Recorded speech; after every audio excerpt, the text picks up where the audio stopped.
Hey everybody, Happy New Year. This is the first day of 2017 and I want to wish everybody a healthy, prosperous, and safe 2017 and onward.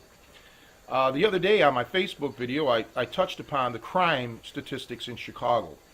The way Chicago factors in its murder rate, for example, is they don't use full statistics. I don't want to get into it too much, but for example, you could actually get killed in Chicago, but if it happens on the interstate, that's a state police matter, and Chicago doesn't take that into their police department's crime statistics.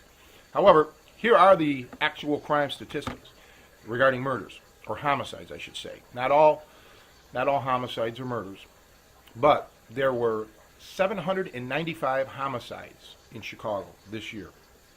795. Of those, 713 were shootings and 43 were stabbings. Now, that's first and foremost what I want to focus on. The other day when I was looking at the self-defense videos on the internet here on the YouTube, and I had mentioned that many of them were not very good, the point was that anything that involved weapons that I saw, now I didn't watch a lot of videos, so don't jump on me for this, but out of the videos I saw, they were showing knife disarms.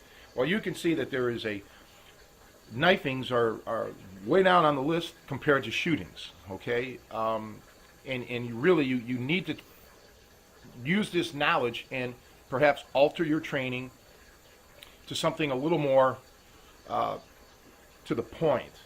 And as I say, in cities like Chicago, and I'm sure if you did other crime statistics for other cities, you would find that shootings are probably the predominant way of creating a fatality here. Chicago leads the country in murders. It has more murders than New York and LA combined. That's a scary thought. And that's why I tend to be a little more cynical than maybe a lot of other people in the martial arts world. And when I see stuff that I think is crap, I call people out on it, because it's not, I don't care what happens in a sporting environment. But when you're trying to train somebody for life or death situations, man, you've got to be on point. You cannot put this person in any more harm's way. And if you have been following my Facebook videos, you know I've always talked about street self-defense in depth, and I'll be doing that here. But there's one thing I want to tell everybody here. The street fight is like having unprotected sex, okay? You don't know what you're getting into. You might think you're great and you did a good job, but you might have just harmed yourself or killed yourself. You don't know. And what I mean by that is this. You have to always, always, always assume that that person is armed, okay? You have to. Because if you don't, this could cost you your life. And I saw one video that was very popular, and of course, it's the followers, just blindly believed that this stuff was so awesome in the street, and yet it was, to me, borderline ridiculous to use on the street. Not because the technique itself may not work, but because it did put yourself in harm's way. And meaning you don't want to get in close contact with somebody unless you fully assessed this situation. And if you've never been stabbed, if you've never been shot, if anything like this has never happened to you, then you probably don't get it. But for those of us who survived these terrible encounters, you start to realize just how much trouble is out there, okay? And now with concealed carry in many places, you also have to assume that people are packing, okay, legally maybe even, so not just illegally. We just had something happen here yesterday with that. Somebody was concealed carry and shot a perpetrator who also had a gun, so things happen here. So you always have to assume that and train accordingly. Now, this is beyond the scope of today's video, but I will be coming out with videos down the line that will discuss these things in more detail. I have a new video series out, the lecture series, that really goes into all of this. But I'll be putting up clips now and then to show you what I think are actual smart moves, okay?